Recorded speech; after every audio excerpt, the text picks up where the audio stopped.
Richard Bennett adjusted his Italian silk tie for the third time in 10 minutes. His jaw clenched as he watched his 7-year-old son, Ethan, struggle with his crutches across the marble floor of Bennett Medical Center.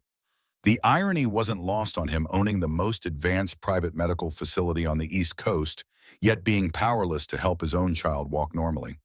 Mr. Bennett, the Tokyo investors are waiting in conference room A. His assistant, Jessica, whispered, her voice barely audible in the sterile hallway lined with awards and accolades that suddenly felt meaningless. "Tell them I need 5 more minutes," Richard replied, his steel gray eyes never leaving Ethan as the boy paused to rest his small hands gripping the crutches with determination that both broke and strengthened his father's heart simultaneously. At 47, Richard Bennett had conquered the medical industry through sheer will and brilliant strategy. His salt and pepper hair, precisely cut to frame his angular face, gave him the distinguished appearance of authority. The Patek Philippe watch on his wrist had been a gift to himself when Bennett Medical went public 3 years ago. Everything in his life was measured, controlled, and acquired through careful calculation. Everything except his son's condition. Dr. Lawrence approached with the latest test results, his expression already telegraphing disappointment. The experimental treatment from Switzerland showed no significant improvement. "Richard, I'm afraid we've exhausted most conventional options." Richard's hands curled into fists. 3 years of searching consulting specialists from Harvard to Mayo Clinic, spending millions on cutting-edge treatments, and still his son faced each day with courage that humbled the most powerful CEO in the city. Ethan's condition, a rare neurological disorder affecting his motor skills, had stumped every expert they'd consulted. The boy's mother would have known what to do. Claire had been the real medical genius in the family before the accident took her away from them. "Daddy, can we get lunch at that place with the really good grilled cheese?" Ethan asked, his bright smile masking any frustration he might feel about his limitations. "Of course, buddy. Anything you want," Richard replied, scooping Ethan into his arms, crutches and all. The boy's laughter echoed through the corridor, a sound more precious than any profit margin Richard had ever achieved. As Jessica rescheduled the meeting with the Tokyo investors, Richard carried his son to the black Escalade, waiting at the private entrance. Ethan had discovered Charlie's Diner during one of their medical appointments nearby, and though Richard felt overdressed in his $3,000 suit among the vinyl booths and checkered floors, Ethan's excitement made any discomfort worthwhile. The memory of Claire haunted Richard as he gazed out the window at the Manhattan skyline. She had been everything he wasn't: compassionate, patient-gifted, with an innate understanding of medicine that went beyond textbooks and clinical trials. A pediatric neurologist at the top of her field, she'd been researching treatments for conditions like Ethan's when the car accident stole her from them 3 years ago. The cruel irony that their son developed symptoms of the very condition she had dedicated her life to curing was not lost on Richard. He glanced at his watch, the same one he'd been wearing the night of the accident. He should have been the one driving. He should have been there instead of working late at the office. The weight of that guilt pressed on him daily, pushing him to search relentlessly for a cure for Ethan's condition, as if saving his son could somehow atone for failing to save his wife. 20 minutes later, they arrived at the modest establishment tucked between a laundromat and a hardware store. The contrast between Richard's life of Manhattan penthouses and boardrooms and this small neighborhood diner was stark, but seeing Ethan's eyes light up made it feel like the only place in the world that mattered. A bell jingled as they entered, the aroma of coffee and home cooking filling the air. Richard helped Ethan to a booth by the window, carefully arranging the crutches against the wall. The diner was half full, mostly locals who barely glanced up at the newcomers. "Welcome to Charlie's table for 2. The voice was warm, melodious, with an undertone of intelligence that made Richard look up from helping Ethan with his jacket. Lauren Davis stood before them, order pad in hand, her honey blonde hair pulled back in a simple ponytail. She wore the standard black uniform, but something about her posture suggested she belonged somewhere far more sophisticated than this humble diner. Her emerald eyes held depths that spoke of experiences beyond her apparent 38 years. "Yes, our usual table by the window," Richard replied curtly, already reaching for his phone to check emails. "You must be Ethan," Lauren said, crouching down to the boy's eye level with natural ease. "I've heard you make the best grilled cheese recommendations in the entire city." Ethan giggled, immediately charmed. "Daddy says I'm an expert because I've tried grilled cheese everywhere." "A connoisseur," Lauren said seriously, as if discussing fine wine. That's very impressive. I bet you know exactly how the cheese should melt, don't you? As they walked to the table, Richard noticed Lauren's stride, confident, purposeful, almost clinical. She moved with the precision of someone accustomed to high-pressure environments, not the casual gait he'd expect from a small-town waitress. "Can I help you with those?" Lauren asked Ethan, gesturing to his crutches with matter-of-fact kindness, rather than the awkward pity most adults displayed. "I got it," Ethan said proudly, maneuvering himself into the booth. "I'm getting really fast with these." "I can see that. Your balance and coordination are excellent," Lauren replied, and Richard caught something in her tone. Not just politeness, but genuine professional assessment. "You seem to know a lot about physical therapy for a waitress," Richard said, his voice carrying an edge of suspicion mixed with curiosity. Lauren's expression flickered for just a moment, a shadow passing across her features before she recovered her professional smile. "I've had some experience with mobility challenges," she replied diplomatically. "Now, what can I get you gentlemen today?" As she took their orders, Richard found himself studying her hands. They were soft, well-maintained, with calluses in places that suggested activities more complex than carrying plates. When she wrote their order, her penmanship was precise, almost medical in its clarity. "Daddy, she's really nice," Ethan whispered, after Lauren left for the kitchen. "Yes, she seems adequate," Richard replied, though his attention kept drifting toward the kitchen, where he could see Lauren moving with efficiency that bordered on choreographed. Richard's phone buzzed with an urgent email from Jessica about the rescheduled meeting, but for once he found himself reluctant to dive into work. Something about this diner, about the waitress with the knowing eyes, had triggered his finely tuned instincts for recognizing when things weren't quite what they seemed. When Lauren returned with their food, Ethan was attempting to open a stubborn packet of crackers, his fine motor skills making the simple task frustratingly difficult. Lauren watched for a moment, then sat down beside him. "May I show you a trick?" she asked gently. "Sometimes the angle makes all the difference." She guided Ethan's hands, adjusting his grip with subtle precision that immediately made the task easier. Richard observed the interaction with growing fascination. Lauren's touch was confident, therapeutic, almost like watching a seasoned occupational therapist work with a patient. "There you go. You just needed to engage your thumb muscles differently," Lauren explained, and Richard nearly choked on his coffee. Engage thumb muscles wasn't typical waitress vocabulary. "Are you sure you're just a server here?" Richard asked directly, his businessman's instincts sensing something wasn't adding up. Lauren's cheeks flushed slightly. "I serve food, yes. Is there something wrong with that?" "Nothing wrong with honest work," Richard replied, though his tone suggested he wasn't entirely convinced by her answer. "You just seem to have some interesting skills." "People are full of surprises, Mr. Bennett," Lauren said with a slight smile that could have been interpreted as mysterious or simply polite. The name recognition hit Richard immediately. "I never mentioned my last name." Lauren's eyes widened for just a fraction of a second before she recovered. "You're Richard Bennett. Your picture was in the business section last week. The medical center expansion." She smiled.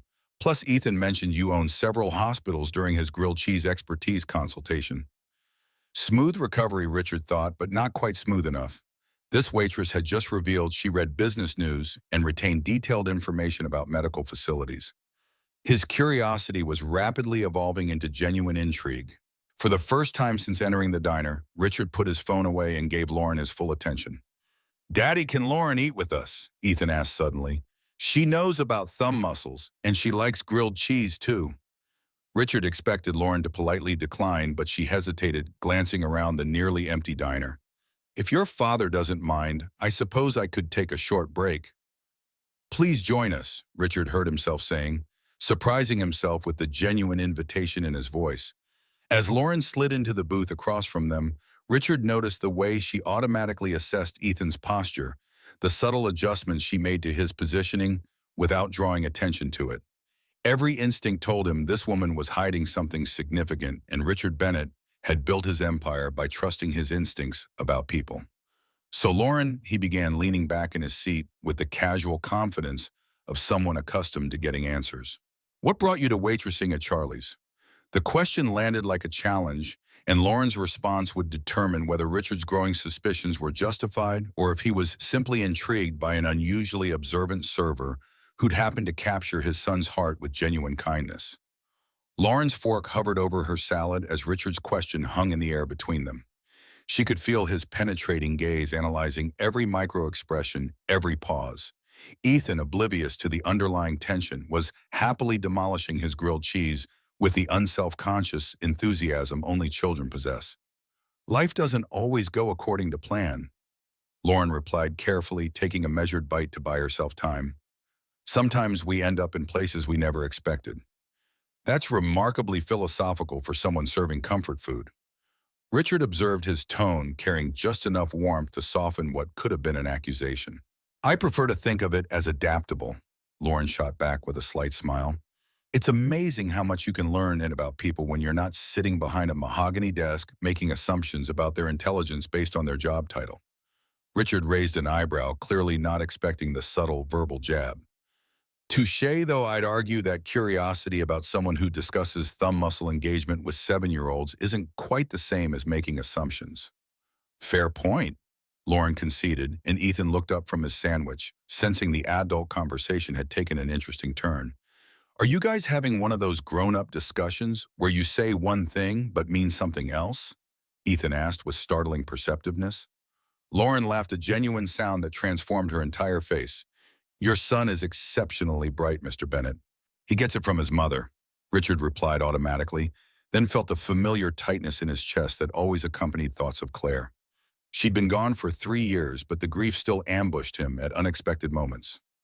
Lauren noticed the shift immediately. I'm sorry for your loss, she said quietly, with the kind of empathy that suggested personal experience with grief. Richard studied her face, surprised by the genuine understanding he saw there. How did you know I was talking about loss? The way your voice changed, the slight tension in your shoulders. Some things are universal regardless of tax bracket. Lauren replied, then seemed to catch herself being too observant again. You notice a lot for someone who supposedly just brings food to tables, Richard said, but his tone had shifted from suspicious to intrigued. Ethan had been following the conversation with the intensity of a child who sensed something important was happening. Lauren, do you know about helping people who can't walk good? The question was innocent, but Lauren's reaction was immediate, and telling her entire body tensed for a moment, her fingers gripping her fork just a bit too tightly. Richard filed the response away mentally.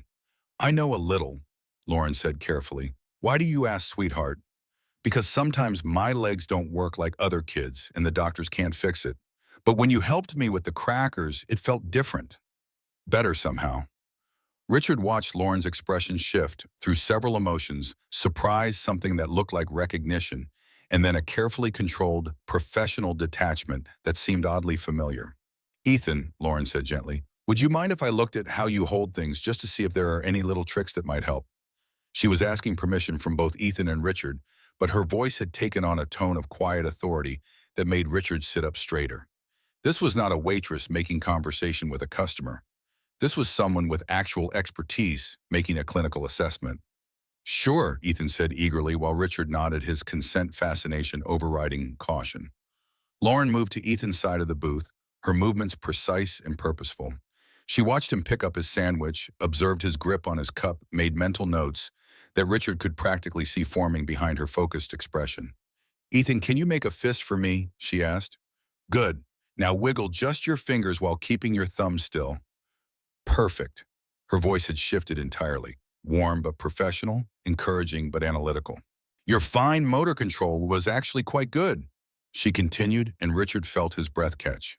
Fine motor control was exactly what Dr. Lawrence had discussed during their last appointment, the specific area where Ethan struggled most. Try this, Lauren said, showing Ethan how to position his hand differently when reaching for his cup. Engage from your shoulder. Let the strength flow down through your arm to your fingers instead of trying to force it from your wrist. The change in Ethan's movement was subtle but immediate. His reach was steadier, more controlled. Richard leaned forward, hardly believing what he was seeing.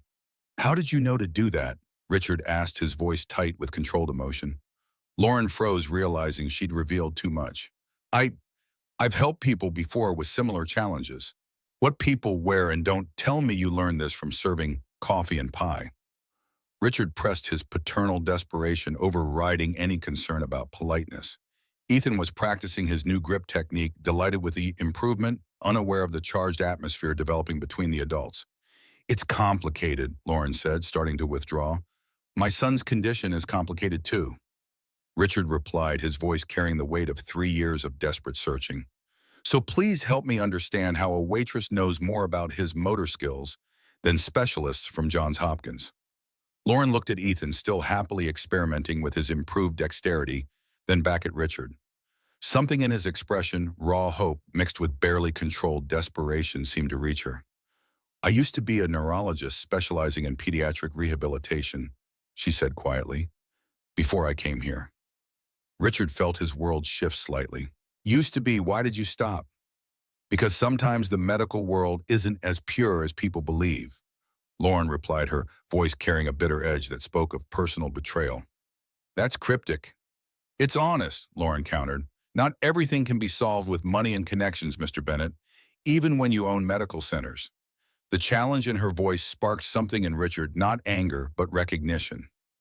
Here was someone who spoke to him without deference or manipulation. Someone who saw through his wealth and position to address him as simply another person seeking help for his child. You're right, he said, surprising both of them. Money can't cure Ethan. 3 years and millions of dollars have proven that. But knowledge can help. Experience can make a difference. And right now, you seem to have both. Lauren stared at him, clearly not expecting the admission of vulnerability from someone with his reputation for control and dominance. What exactly are you asking me? She said cautiously. I'm asking you to help my son, Richard replied simply. Whatever it costs, whatever you need, whatever went wrong in your past, none of that matters if you can make Ethan's life better. Ethan looked up at both adults, sensing the gravity of the moment. Lauren, would you help me walk better? I promise I'll be good and do exactly what you say. Lauren's composure finally cracked slightly, emotion flickering across her features. Ethan, you're already perfect exactly as you are. Any help I might offer would just be tools to make things easier. So you'll help? Ethan asked hopefully. Lauren looked at Richard, then back at Ethan, clearly wrestling with a decision that involved more than just physical therapy techniques. I need to think about it, she said finally. This is more complicated than you might realize. Richard reached into his jacket and pulled out a business card, writing his personal number on the back. Take all the time you need, but please consider it. Whatever happened before doesn't have to define what happens next. Lauren took the card, her fingers brushing his briefly. The contact was electric, unexpected, and both of them pulled back slightly in surprise at the jolt of awareness. I should get back to work, Lauren said, her professional mask sliding back into place, but not quite hiding the flush in her cheeks. As she cleared their plates, Richard found himself memorizing details about her, the way she moved, the careful control of her expressions, the obvious intelligence she was trying to downplay. Ethan was already asking when they could come back to see Lauren again. Richard Bennett was accustomed to getting what he wanted through persistence and resources. But something told him that Lauren Davis would require a different approach entirely, one that might challenge everything he thought he knew about himself and what he was willing to sacrifice for the people he loved. That night, after putting Ethan to bed, Richard stood in his penthouse office overlooking Central Park. The city lights twinkled below, a testament to human ingenuity and determination. On his desk sat a framed photo of Claire, her smile radiant as she held a newborn Ethan in her arms. He picked it up, running his thumb along the edge of the frame. What would you make of Lauren Davis? He asked the photograph, his voice soft in the empty room. Claire had always been an excellent judge of character, seeing through facades to the heart of people with an uncanny accuracy. He set the photo down and opened his laptop, tempted to run a background check on Lauren. His finger hovered over the keyboard. No, that wasn't the way to build trust. If she was going to help Ethan, they needed a foundation of respect, not suspicion. He closed the laptop and poured himself a glass of scotch instead. Whatever secrets Lauren was hiding, they were hers to reveal. For now, all that mattered was the way Ethan's face had lit up when she showed him how to hold his cup differently. It was the first genuine hope Richard had felt in 3 years of searching for answers. 3 days passed before Richard received Lauren's call. He was in the middle of a board meeting discussing quarterly projections with investors from 3 different continents when his personal phone buzzed. Seeing an unfamiliar number, he almost ignored it until something made him step out of the conference room. Mr. Bennett, this is Lauren Davis from Charlie's Diner. Her voice was different over the phone, more formal, carefully controlled. Richard felt his pulse quicken unexpectedly. Lauren, I was beginning to wonder if you'd decided against helping Ethan. I've been thinking about it, she replied. A lot. If I agree to work with him, there would need to be conditions.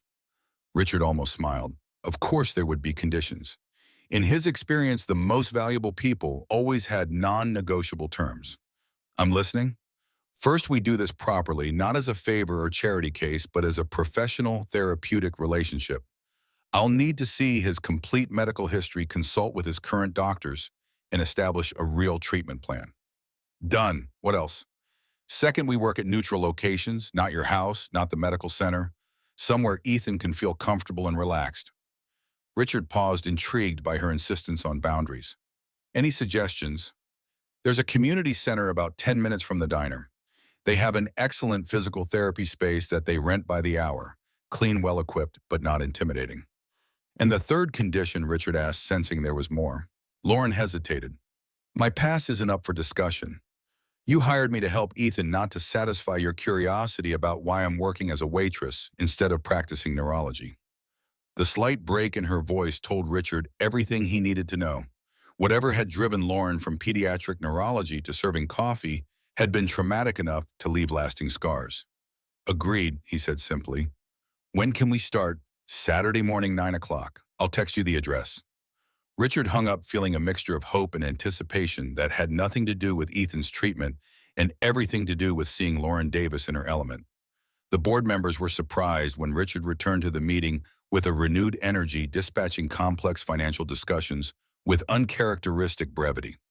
His mind was already planning ahead to Saturday, organizing Ethan's medical records, rearranging his typically packed weekend schedule. For the first time in years, the weight of responsibility felt a little lighter on his shoulders. Saturday morning arrived crisp and clear. Richard had barely slept, alternating between excitement about potential progress for Ethan and an inexplicable nervousness about seeing Lauren again. Ethan, meanwhile, had been talking about nothing but Lauren the helper since they'd left the diner. The community center was modest but well-maintained, housed in a converted warehouse with high ceilings and natural light streaming through skylights. Richard expected to wait to go through typical preliminary discussions, maybe fill out paperwork. Instead, he found Lauren in the physical therapy room, wearing black athletic clothing that revealed toned arms and an athletic build that spoke of serious fitness training. Her hair was pulled back in a functional ponytail, and she was reviewing what appeared to be a detailed folder of documents. You've been busy, Richard observed, noting the professional setup, exercise mats, various therapy tools, and what looked like a carefully planned session outline. I told you if we're doing this, we're doing it right, Lauren replied, looking up with a smile that was warmer than her phone voice had suggested. Ethan, are you ready to do some work? Yes, what kind of work? Ethan asked eagerly, his crutches tucked under his arms. The fun kind, Lauren said with a wink, but first I need to understand exactly how your body works right now. Is that okay? For the next 30 minutes, Richard watched Lauren conduct the most thorough assessment of Ethan's condition he had ever witnessed. She was patient but precise, encouraging but analytical, guiding Ethan through movements and exercises while making detailed notes. Her expertise was undeniable. She identified muscle weaknesses and compensatory patterns that previous therapists had missed, asked questions about Ethan's daily activities that revealed insights no doctor had considered, and most remarkably, managed to make the entire evaluation feel like an elaborate game. Ethan, you're doing fantastic, Lauren said as they finished the assessment portion. Now I want to show you something cool. She guided Ethan to a mat and showed him a series of exercises that looked deceptively simple, but were clearly designed to address his specific neurological challenges. What impressed Richard most was how Lauren modified her approach in real-time, reading Ethan's responses and adjusting accordingly. Feel the difference when you engage your core first, Lauren asked as Ethan completed a movement with notably better control than his baseline. Yeah, it's like my whole body works together instead of just my arms, Ethan said, his excitement genuine. Richard felt his throat tighten with emotion. In 30 minutes, Lauren had helped Ethan achieve better motor control than months of conventional therapy. But more than that, she'd given Ethan confidence, made him feel capable rather than limited. Lauren, Richard said during a break while Ethan was getting water, where exactly did you train? This level of expertise doesn't happen overnight. Lauren's expression shifted, the professional mask slipping back into place. I told you my background wasn't up for discussion. Even when it's clearly world-class, Ethan's made more progress in one session than he has in months of traditional therapy. Progress that could disappear if we don't maintain consistency and appropriate boundaries. Lauren replied firmly, but Richard caught the flash of pride in her eyes at his acknowledgement of her skill. Their conversation was interrupted by Ethan's excited voice. "Lauren, watch this!" He was attempting the core engagement exercise on his own, his technique imperfect, but his determination absolute. "Excellent work, Ethan. You're getting the hang of it," Lauren encouraged, then turned back to Richard with a softer expression. "He's remarkable, you know. His neuroplasticity is exceptional for his condition." "Neuroplasticity," Richard repeated. "That's not basic physical therapy terminology." Lauren realized she'd revealed more specialized knowledge and looked away. "I read a lot." "Lauren," Richard said gently, "whatever happened in your past, whatever made you leave medicine, it doesn't change the fact that you have a gift. Ethan responds to you like no other therapist we've worked with. Sometimes gifts come with prices that are too high to pay." Lauren replied quietly, watching Ethan practice his exercises with focused determination. Richard wanted to push for more information, but something in Lauren's tone warned him off. Instead, he said, "What matters is that you're helping him now. Thank you." Lauren looked surprised by his restraint, as if she'd expected more interrogation about her background. "You're welcome. Same time next week." "Absolutely. And Lauren, whatever you used to do, wherever you trained, you're exactly what Ethan needs now." As they packed up to leave, Ethan hugged Lauren goodbye with uninhibited affection. "Lauren, you are the best helper ever. Will you be my friend too, not just my teacher?"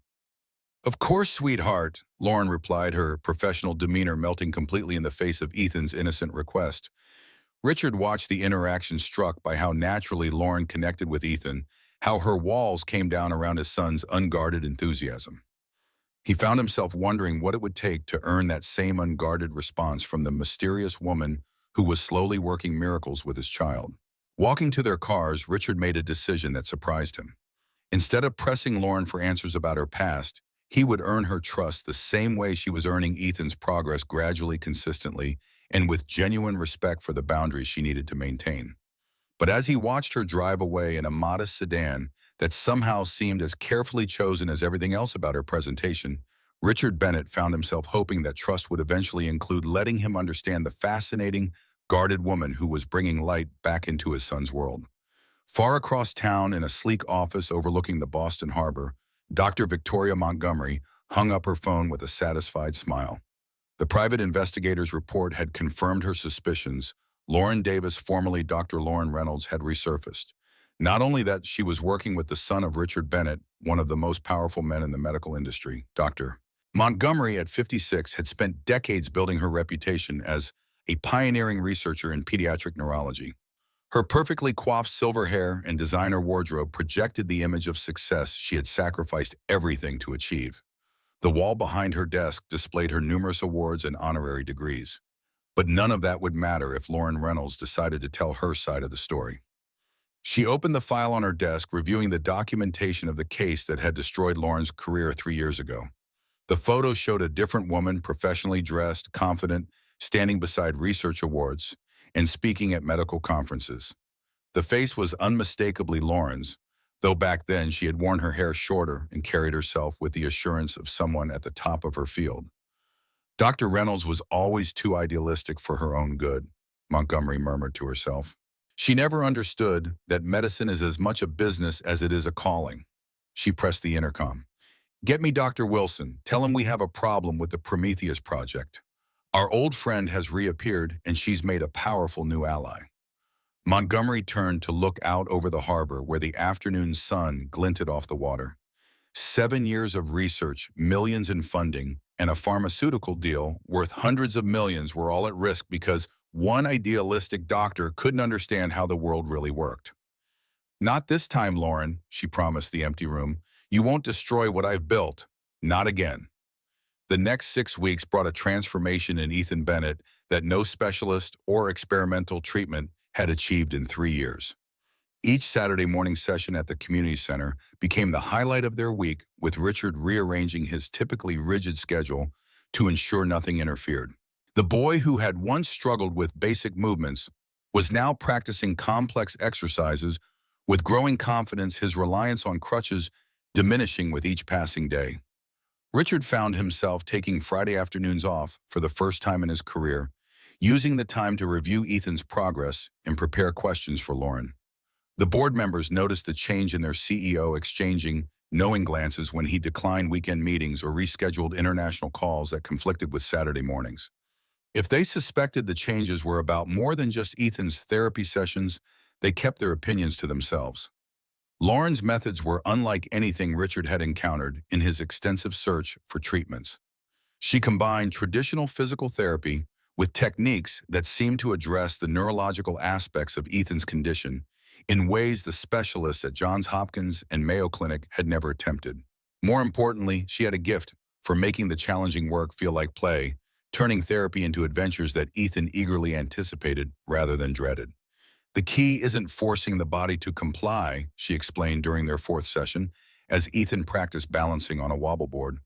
It's retraining the neural pathways to communicate more efficiently with the muscles. Richard absorbed her words, fascinated by the elegant simplicity of her approach. Why hasn't anyone else tried this, he asked, watching Ethan complete a task that would have been impossible a month ago. Lauren hesitated, her eyes darting away momentarily. Some have, but traditional medical establishments prefer pharmaceutical and surgical interventions. They're more profitable and easier to standardize.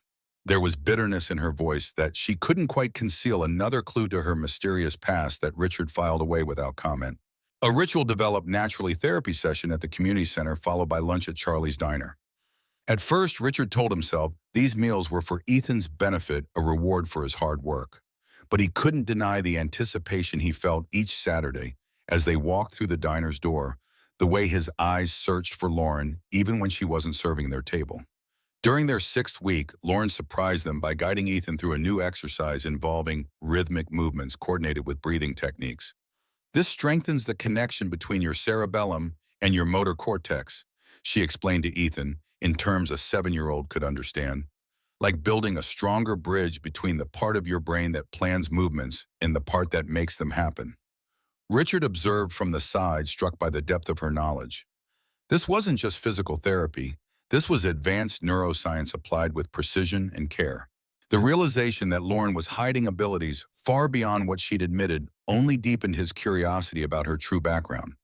That evening, while Ethan excitedly demonstrated his new exercises for his nanny, Richard received an unexpected call from Dr. Lawrence. "Richard, the latest tests are puzzling," the neurologist said cautiously. Puzzling, how by Richard tensed, immediately fearing a setback. "Not in a negative way," Lawrence assured him quickly. "Quite the opposite. Ethan's neural activity patterns show significant changes. His proprioception markers have improved by 30%, and there's increased activity in areas of the brain typically resistant to conventional therapies."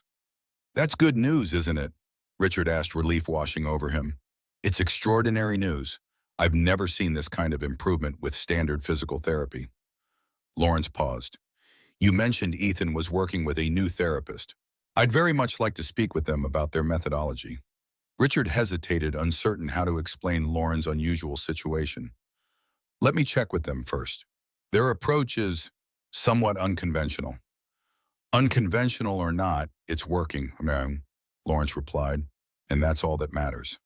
After hanging up, Richard stood at his living room window, watching the lights of Manhattan twinkle below. Lawrence's confirmation of Ethan's improvement validated what his eyes had been telling him for weeks. Whatever Lauren's secrets, her methods were undeniably effective. "Your tie is crooked," Jessica noted one Friday afternoon as Richard was preparing to leave the office early. He rarely left before 7, but tomorrow was Saturday, and he needed to review the latest neurologist's report before Ethan's session with Lauren. "What tie?" Richard glanced down, realizing he wasn't wearing one at all. When had he stopped wearing ties on Fridays? The Richard Bennett of 3 months ago wouldn't have been caught dead in the office without a perfectly knotted Hermes. Jessica smiled knowingly but said nothing, simply handing him the folder of medical reports he'd requested. "The board meeting is moved to Tuesday," Richard reminded her as he took the folder, "and I'll be unavailable tomorrow until at least 2. Community Center and Charlie's Diner." Jessica nodded. "It's already blocked on your calendar. Permanent Saturday morning appointment." Richard paused. Had he made the sessions with Lauren a permanent fixture in his calendar? The realization that he was restructuring his life around these weekly meetings with a waitress would have alarmed him once. Now it felt like the most natural thing in the world. At the community center the following morning, Lauren greeted them with her usual professional warmth, but Richard noticed something different in her demeanor. She seemed more relaxed, less guarded. The rigid boundaries she'd initially maintained were softening, revealing glimpses of the woman beneath the careful facade.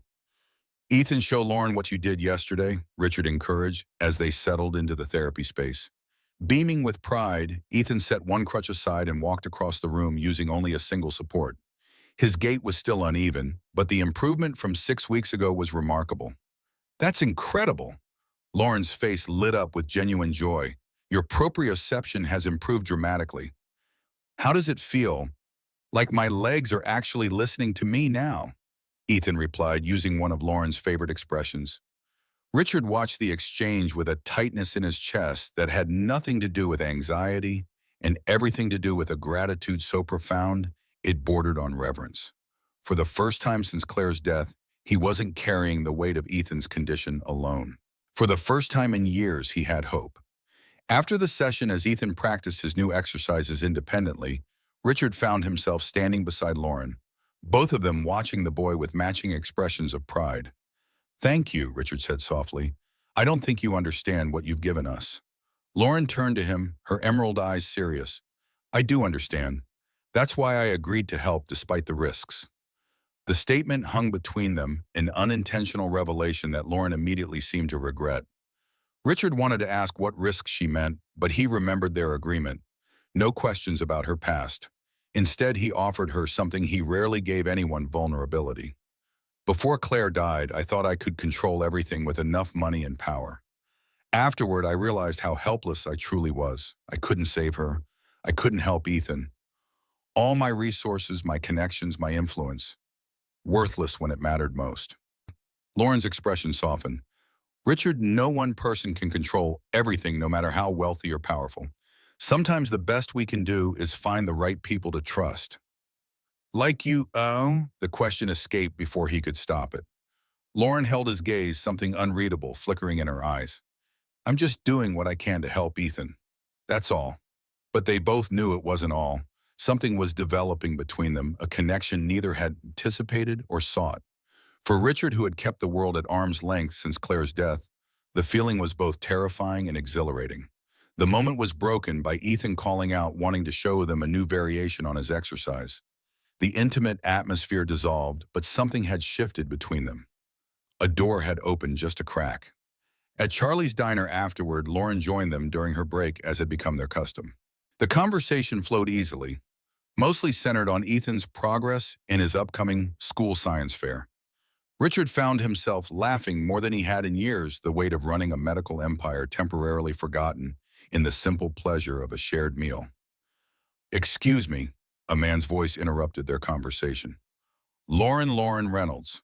The color drained from Lauren's face as she looked up at the Asian man standing beside their booth. He was in his 50s, impeccably dressed in a suit that Richard recognized as custom-tailored from the same shop he frequented. "Dr. Chen," Lauren's voice was barely audible. I I didn't expect to see you here." "Nor I, Yuki," the man replied, his expression a mixture of shock and concern. "Especially not like this." He gestured vaguely at her waitress uniform. Richard's mind raced. Dr. Chen, Lauren Reynolds. The pieces were starting to fall into place. "Robert," Lauren said quickly, "this is Richard Bennett and his son Ethan." "Richard, this is Dr. Robert Chen. We used to, work together." Dr. Chen's eyes widened further as he recognized Richard. "Mr. Bennett, of course. Your reputation precedes you. Bennett Medical is doing groundbreaking work in neurological implants, if I'm not mistaken." "That's right," Richard replied cautiously, watching Lauren's increasingly panicked expression. "How do you know, Lauren?" Before Chen could answer, Lauren stood abruptly. "I should get back to work. My break's over." She hurried away, disappearing into the kitchen. Dr. Chen watched her go with a troubled expression. "Mr. Bennett, I don't mean to pry, but do you know who she is?" "She's helping my son with physical therapy," Richard replied carefully. "She mentioned she used to work in pediatric neurology." Chen's laugh was sharp and disbelieving. Pediatric neurology. Lauren Reynolds was the most promising neurological researcher of her generation. She was developing revolutionary treatments for childhood motor disorders until he trailed off, suddenly aware he might be saying too much. Until what Dr. Chen, Richard's voice was deceptively calm, but his mind was racing. Neurological researcher. Childhood motor disorders. Exactly what Ethan suffered from. It's not my place, Chen said, glancing toward the kitchen oven. But if she's working with your son, you should know who you're dealing with. The Lauren Reynolds I knew wouldn't be serving coffee unless something went catastrophically wrong. Chen pulled a business card from his pocket and handed it to Richard. I'm speaking at Columbia Medical Center tomorrow. If you want to know more about Lauren's research, particularly Project Prometheus, call me. Project Prometheus, Richard repeated, but Chen was already moving toward the exit. Just be careful, Mr. Bennett, Chen said over his shoulder. There are powerful people who wanted Lauren's work buried. For good reason. Daddy, who was that man? Why did he make Lauren upset? Ethan asked after Chen had departed. I'm not sure, buddy, Richard replied, his eyes still fixed on the kitchen door where Lauren had disappeared. But I think we need to find out. When Lauren returned 10 minutes later, her professional mask was firmly back in place, though Richard could see the strain around her eyes. She deflected his gentle inquiries, focusing entirely on Ethan until their meal was finished. As they were leaving, she slipped Richard a note. Not safe to talk here. They might be watching. Back in his penthouse that evening, after Ethan was asleep, Richard sat in his office with a glass of scotch, contemplating the name Lauren Reynolds and the cryptic warning in her note. He had promised not to investigate her past, but that was before he knew she might have been a neurological researcher specializing in conditions like Ethan's. Before he knew she was hiding her true identity. Before he knew she feared being watched. He opened his laptop, hesitated, then typed, Dr. Lauren Reynolds, neurologist, into the search bar. The results loaded instantly. The first image took his breath away. Lauren in a white lab coat accepting an award at a medical conference. Her hair was shorter, her posture more confident, but it was unmistakably her. The caption read, Dr. Lauren Reynolds receives the Lassiter Award for Innovation in Pediatric Neurology 21.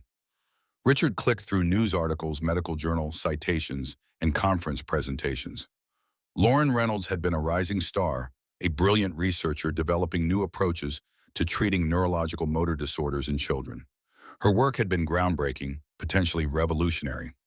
Then he found it. A news article dated 3 years ago, promising researcher faces malpractice investigation after patient suffers permanent paralysis. Richard's hand trembled slightly as he clicked the link. The article detailed allegations that Dr. Lauren Reynolds had implemented an untested treatment protocol on an 8-year-old patient named Sophia Martinez, resulting in permanent paralysis.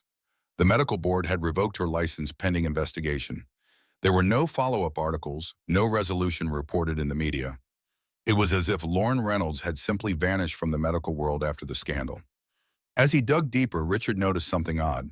The reports about Lauren's case came from only 3 sources, all with connections to Boston Medical Research Foundation, a major funding body for neurological research. The foundation's board included a name Richard recognized, Dr. Victoria Montgomery, head of pediatric neurology at Boston Children's Hospital, and a frequent recipient of their grants. Richard was about to close the laptop when his email alert chimed. A new message from an address he didn't recognize, with the subject line, regarding your son's new therapist, urgent medical ethics concern. His blood ran cold as he opened the message. Mr. Bennett, I feel compelled to warn you about Lauren Reynolds currently using the alias Davis. 3 years ago, Dr. Reynolds was stripped of her medical license following a catastrophic patient outcome at Boston Children's Hospital. Her experimental treatment protocol resulted in permanent paralysis for an 8-year-old patient. The family's lawsuit revealed gross negligence and falsified research data. I'm shocked to learn she somehow gained access to your son. Please protect Ethan before history repeats itself. A concerned medical professional. Attached were what appeared to be court documents, medical board findings, and news articles detailing the malpractice case that had destroyed Lauren's career and reputation. Richard's investigative instincts kicked in. The timing was too convenient. Just hours after Chen recognized Lauren, an anonymous warning appeared in his inbox. He examined the email header information, looking for clues about the sender. The IP address traced back to a server in Boston, not far from Boston Children's Hospital. As he reviewed the attached documents, Richard noticed inconsistencies. The court filings appeared authentic, but several pages seemed to have been selectively included, breaking the narrative flow. The medical board findings contained references to evidence not included in the attached exhibits. His phone rang, startling him. It was Jessica. "Sir, I'm sorry to call so late, but you asked me to monitor mentions of Bennett Medical in the press. There's a situation developing that you should be aware of." "What is it?" Richard asked, his voice tense.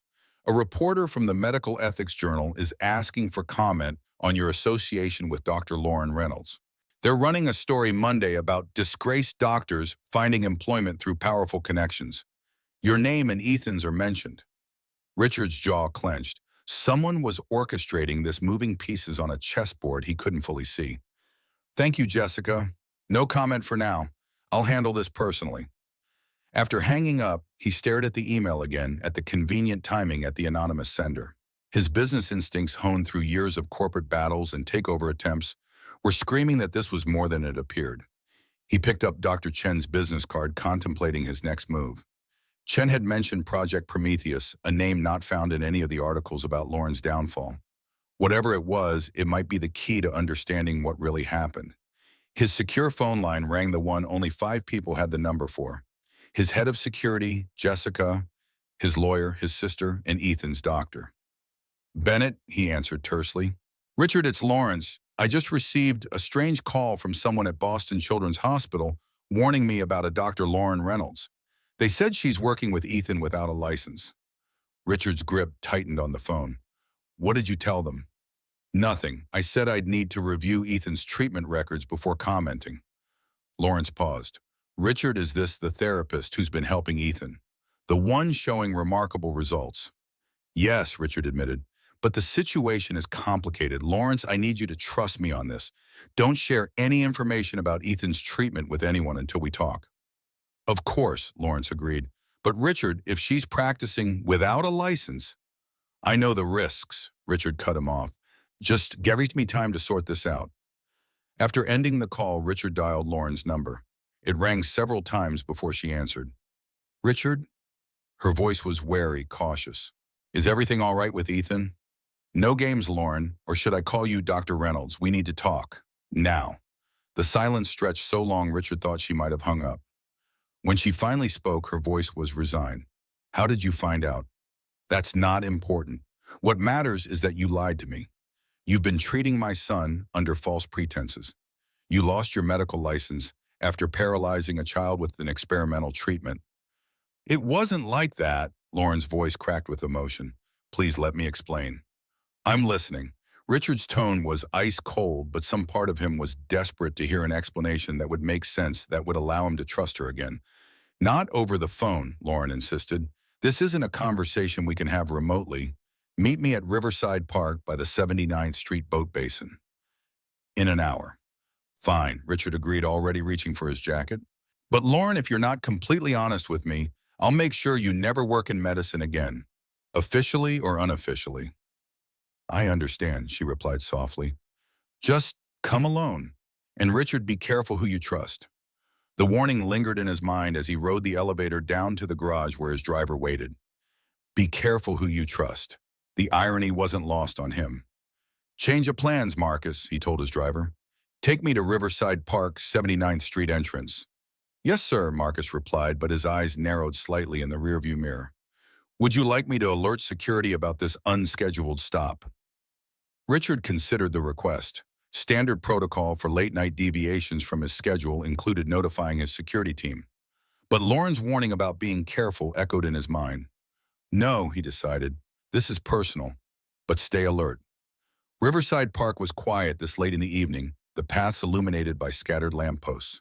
Richard found Lauren sitting on a bench overlooking the Hudson River, her posture rigid with tension.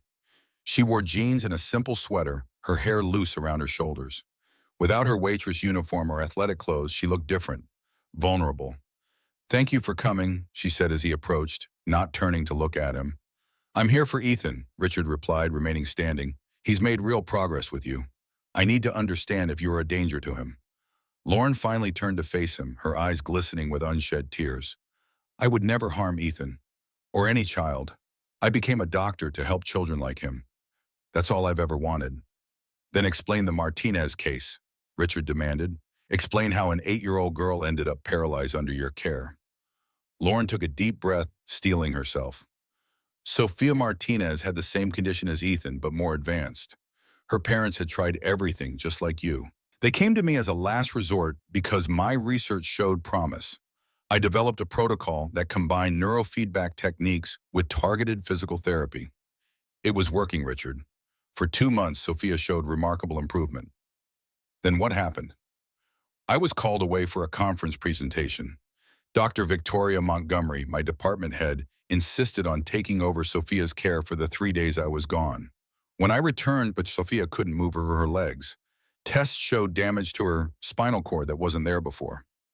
Richard frowned. You're saying Dr. Montgomery was responsible. I'm saying something happened while I was away. When I raised concerns suggesting we investigate what went wrong, Montgomery and the hospital administration closed ranks. Suddenly, there were records showing I had authorized medication changes that I never approved, documentation of procedures I never performed. That's a serious accusation, Richard said, his business mind analyzing the situation. Why would Montgomery sabotage her own department's success? Lauren's laugh was bitter. 3 days after my license was revoked, Montgomery and 2 colleagues filed patents for treatments nearly identical to my research. A month later, they received a $12 million grant to develop them. My research, Richard, my life's work. The pieces were starting to fit together in Richard's mind. Medical research was big business, worth billions in patents and grants. It wasn't inconceivable that someone would destroy a colleague's career to steal promising research. Even if that's true, Richard said, still cautious. Why hide? Why not fight the accusations? I tried. Lauren's voice broke. But Montgomery had connections throughout the medical establishment. Evidence disappeared. Witnesses changed their stories. My own attorney advised me to accept the loss of my license to avoid criminal charges. Criminal charges, Richard for work I knew was helping children. Richard's mind flashed to the anonymous email, the sudden media interest. Someone knows you're working with Ethan, someone who wants to make sure you stay discredited. Lauren nodded grimly. Montgomery, it has to be. If my techniques with Ethan prove successful, it raises questions about what really happened with Sophia. Why did Chen mention Project Prometheus? Richard asked, remembering the business card in his pocket. Lauren tensed visibly. How do you know about Prometheus? Chen told me to ask about it, said it was connected to your research. Lauren glanced around nervously, then lowered her voice. Prometheus was the code name for my comprehensive treatment protocol. The neural retraining techniques I've been using with Ethan are just a small part of it. The complete protocol could potentially reverse neurological motor disorders entirely, not just improve them. And Montgomery stole it, Richard concluded. Yes, but her version is flawed. She doesn't understand the underlying principles. She's implementing it incorrectly, which is why their clinical trials are showing only modest improvements compared to what I achieved with Sophia before. Lauren trailed off, the memory clearly painful. Richard paced along the path, processing everything. His instincts told him Lauren was telling the truth. The timing was too convenient, the anonymous warnings too calculated. I should have told you everything from the beginning, Lauren admitted. But I needed the work at Charlie's, and I was afraid you wouldn't let me help Ethan if you knew my past. You're right, I wouldn't have, Richard acknowledged. But now I've seen the results. I've watched my son improve week after week. He sat beside her on the bench, his anger giving way to a strategic clarity. I believe you, Lauren, but believing you isn't enough. If we're going to fight this, we need evidence. Evidence was destroyed years ago, Lauren said hopelessly. The Martinez family disappeared after the settlement. Montgomery made sure every avenue was closed. You forget who you're talking to, Richard said, a hint of the ruthless CEO returning to his voice. I didn't build Bennett Medical by giving up when things got difficult. Lauren looked at him with cautious hope. What are you suggesting? I'm suggesting we find the truth about what happened to Sophia Martinez, about Montgomery's research, about all of it. Richard's expression hardened with determination. But first I need to know everything. No more secrets, no more half-truths. Before Lauren could respond, Richard's phone vibrated with a text from Marcus. Sir, black SUV circling the park entrance. Two men watching the path. Security concern. Richard showed Lauren the message. We need to move. Now. They left the bench walking casually toward the Southern Park exit while Richard texted Marcus to meet them there.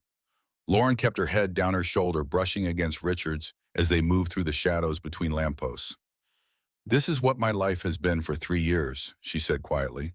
Always looking over my shoulder, never staying in one place too long. That ends now, Richard promised, but we need somewhere safe to talk to plan our next move. As they approached the exit, Richard spotted the black SUV parked across the street, its windows tinted. Two men in dark clothing stood nearby, attempting to look casual, but clearly watching the park entrance. My driver is at the south exit, Richard murmured, but we need a diversion. Lauren assessed the situation with surprising tactical awareness. There's a group of college students coming up the path behind us. If we join them until we're past the SUV, Richard nodded, impressed by her quick thinking. They slowed their pace, allowing the laughing group of 20-somethings to catch up to them. Blending in with the students, they passed the SUV without drawing attention, then quickly broke away toward where Marcus waited with the car. Once safely inside the Bentley, Richard instructed Marcus to take a circuitous route back to his building, watching carefully for any signs of being followed. Who were those men? He asked Lauren. Montgomery employs private security, she replied. Former military, very professional. They're not above intimidation, but they avoid direct confrontation. How would they know we were meeting? Lauren's expression darkened. My phone might be compromised, or someone at the diner overheard us. Montgomery has resources. Richard frowned, realizing how deep this conspiracy might go. We need a secure location to continue this conversation. Your penthouse should be safe, Lauren suggested. High security, limited access. Richard nodded. And I want to hear everything about Project Prometheus. If Montgomery stole your research, there must be a way to prove it. As Marcus navigated the late-night Manhattan traffic, Richard noticed a black sedan 3 cars behind them, matching their turns too precisely to be coincidence. We're being followed, he said quietly to Lauren. She tensed but didn't turn to look. What do we do? Richard pressed the intercom. Marcus, we have a tail. Execute Protocol 3. Without acknowledging the instruction, Marcus made a sudden turn onto a side street, then another following a pre-planned evasion route. The black sedan initially kept pace, but after a series of rapid maneuvers through narrow streets, in a brief stretch going the wrong way down a one-way street, they lost their pursuer. Your driver seems experienced with evasive maneuvers, Lauren observed. Marcus is ex-Secret Service, Richard explained. Part of my security team since Ethan was born. They rode in silence for several minutes until Marcus announced they were clear and proceeding to the penthouse. Richard studied Lauren's profile in the dim light of the car. She was exhausted, the weight of 3 years on the run, evident in the lines around her eyes. Yet there was a resilience to her that he admired, a determination that matched his own. Lauren, he said softly, whatever happens next, you're not alone in this anymore. She turned to him, surprise and something deeper flickering across her face. Why would you risk everything for someone you barely know? Your reputation, your company, possibly even your safety. Richard thought about Ethan's improving condition, about the light returning to his son's eyes, about the way Lauren had given them both hope when hope seemed lost. Because some things are worth fighting for, he said simply. Back at Richard's penthouse, after checking on a sleeping Ethan, they sat in his home office plotting strategy. Lauren had been hesitant to come to his home at first, but Richard insisted they needed privacy to discuss their approach. Tell me everything you remember about Sofia Martinez's case, Richard said, opening a notebook. Every detail, no matter how small. Lauren closed her eyes, accessing memories she'd tried to suppress for 3 years. Sophia was 8, Colombian American, referred to me by Dr. Patel at NYU after conventional treatments failed. Initial assessment showed severe motor impairment, similar to Ethan, but more advanced. Parents' names, Richard asked, taking notes. Maria and Carlos Martinez. They were desperate, willing to try anything. Maria was a teacher, Carlos worked in construction. They'd mortgaged their home twice to pay for Sophia's treatments. Were they supportive of your approach? Lauren nodded. Completely. Maria kept detailed journals of Sophia's progress. She documented everything. Those journals would have shown the steady improvement before Montgomery took over. Richard wrote Martinez journals and circled it. What happened to them? I don't know. After the incident, the family stopped communicating with me. My understanding is they received a substantial settlement that included a non-disclosure agreement. Hospital records, altered, Lauren said bitterly. Montgomery had administrative privileges. She could change anything in the system. Not everything, Richard said thoughtfully. Medical systems have audit trails, backup servers, redundancies. Changes leave fingerprints if you know where to look. Lauren looked at him with growing hope. You think we could prove the records were tampered with? With the right expertise, yes. Richard made another note. What about your research? Did you keep backups? I had an encrypted drive with all my original data, but it was in my office when they locked me out. Montgomery would have destroyed it immediately. Richard considered this. What about your treatment protocols, the ones you're using with Ethan? Are they documented somewhere? Lauren hesitated. I recreated them from memory. I've been keeping detailed notes on Ethan's progress building the evidence base from scratch. Where are these notes? In a secure cloud account, and paper backups in my apartment. Richard nodded approvingly. Smart. We'll need those.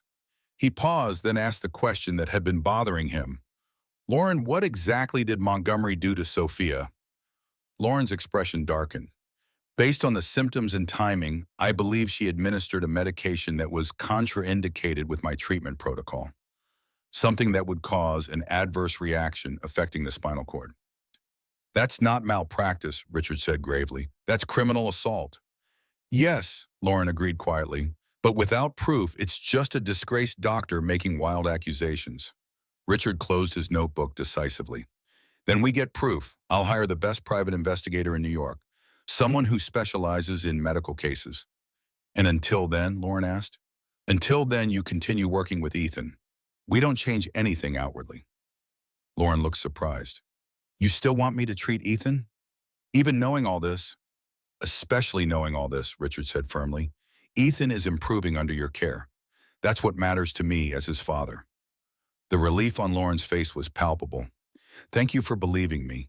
You don't know what that means after 3 years of being treated like a pariah.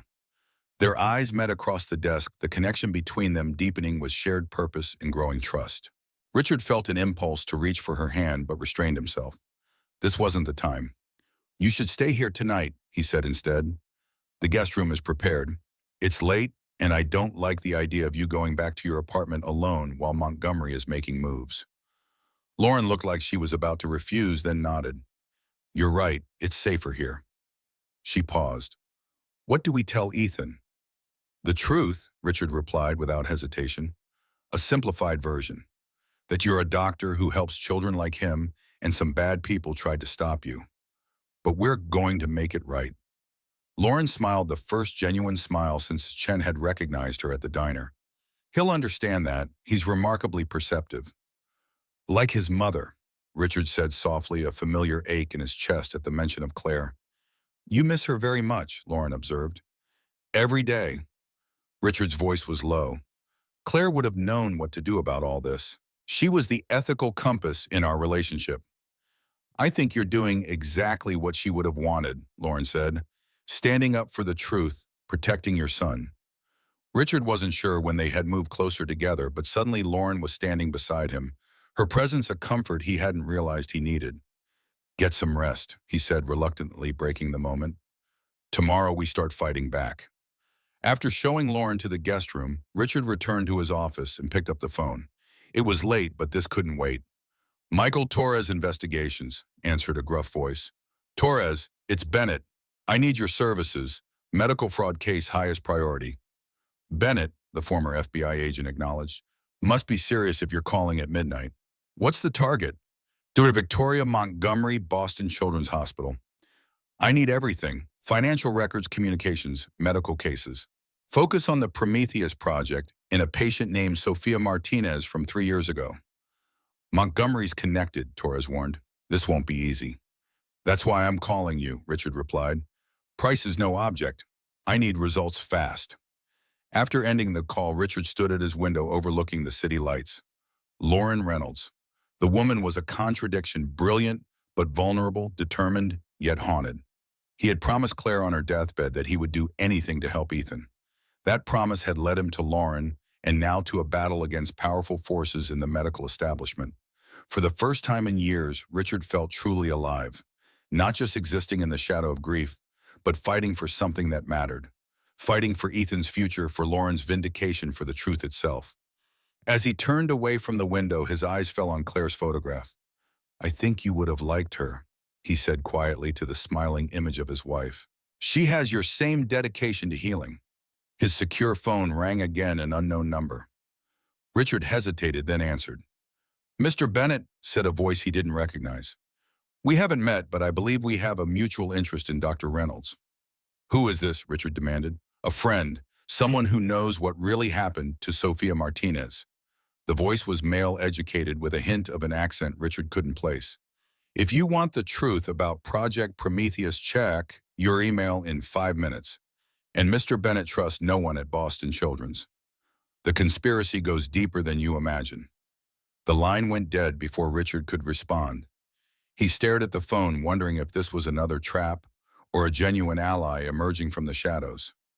5 minutes later, his email chimed. The message contained only an encrypted file and a password. Richard entered the password, and his screen filled with documents. Internal memos from Boston Children's Hospital, emails between Montgomery and hospital administrators, and most damning of all, the original unaltered medical records for Sofia Martinez, showing unauthorized medication changes during the exact period Lauren was away. At the bottom of the email was a simple message: "There are others who want justice. You are not alone in this fight." In Boston, Victoria Montgomery sat in her darkened office, a glass of scotch in her hand. The secure phone line on her desk connected her to someone she had hoped never to call again. "She's with Bennett," she said without preamble, "and he's not backing off despite the warnings." "That's unfortunate," replied a male voice. "Bennett has resources we didn't anticipate." "He's a businessman, not a doctor," Montgomery dismissed. "He doesn't understand what's at stake. Nevertheless, he's dangerous. The Prometheus trials begin next month. We can't risk delays or investigations." Montgomery swirled her scotch, considering options. "What do you suggest?" "Escalation, sir," the voice replied coldly. "If Bennett won't respond to warnings, perhaps he'll respond to consequences." "The boy?" Montgomery asked, her voice carefully neutral. "No," came the immediate response. "Children are off limits, but there are other pressure points. His company, his reputation. The media is already asking questions. We can provide answers that serve our purposes." Montgomery nodded to herself. "I'll handle it. Reynolds won't destroy everything we've built. Not this time." As she hung up, she opened her laptop to review the latest Prometheus trial data. The results were good, but not exceptional. Not like the remarkable improvements Lauren had achieved with her original protocol. The protocol Montgomery had altered just enough to claim as her own, but not enough to maintain its full efficacy. "You should have taken the money and disappeared, Lauren," she murmured to the empty room. "Some fights aren't worth the cost of winning." Her phone buzzed with a text message. "Security team lost Bennett and Reynolds at Riverside Park. They returned to his penthouse." Montgomery frowned. Bennett was proving more resourceful than expected. She typed a response. "Implement Plan B. Full media exposure tomorrow." She closed her laptop and finished her scotch, unaware that at that very moment, the evidence that would destroy her career was being downloaded by a man who had built an empire by taking down opponents who underestimated him. And in a guest room in Richard Bennett's penthouse, Lauren Reynolds slept peacefully for the first time in 3 years, no longer alone in her fight for justice and redemption. Richard awoke to the sound of laughter from the kitchen, a sound so foreign in his penthouse that for a moment he thought he was dreaming. Sunlight streamed through the windows he'd forgotten to close, illuminating dust motes dancing in the air. He checked his watch, 7:23 a.m. He'd fallen asleep at his desk, the encrypted files from the anonymous source still open on his laptop. The laughter rang out again, unmistakably Ethan's, followed by a woman's warm chuckle. Lauren. The events of the previous night came rushing back, the revelation about her true identity, the confrontation at Riverside Park, the mysterious files that might hold the key to clearing her name. Richard straightened his rumpled shirt and made his way to the kitchen, where he found an unexpected domestic scene. Lauren, still in yesterday's clothes, but with her hair pulled back in a neat ponytail, was teaching Ethan how to flip pancakes. His son, wearing pajamas and an oversized apron, was giggling as batter splattered across the counter. "Daddy," Ethan exclaimed upon seeing him. "Lauren's making breakfast. Did you know she can cook too? She says it's just chemistry in the kitchen." "Good morning," Lauren said, a hint of uncertainty in her eyes as she gauged Richard's reaction to finding her so at home in his kitchen. "I hope you don't mind. Ethan was up early and he was hungry." "I don't mind at all," Richard replied, surprised by how much he meant it. The sight of them together, comfortable and happy, stirred something long dormant in his chest. "It smells wonderful." "Lauren says she's actually a doctor, not just a helper," Ethan announced, carefully flipping another pancake, "and that some mean people tried to stop her from helping kids like me." Richard shot Lauren a questioning look. She shrugged apologetically. "He asked why I was here so early. I told him the truth like we discussed." "And what do you think about that buddy?" Richard asked his son cautiously. Ethan considered the question with the serious expression he reserved for important matters. "I think those people are stupid. Lauren's the best doctor ever. She's helping me walk better when nobody else could." The simple logic of a child, Richard thought. If only the medical board could see Lauren's work through Ethan's eyes. "I also promised him," Lauren added, lowering her voice, "that no matter what happens with those mean people, I'll keep helping him, even if I can't be his official doctor." The implied question in her statement was clear. Was Richard still committed to their fight after a night to reconsider? Or would he take the safer path, distancing himself and Ethan from the controversy? "Lauren showed me the exercises we're going to do today," Ethan continued excitedly. "She says I might be ready to try walking without any crutches soon." Richard felt his resolve hardening.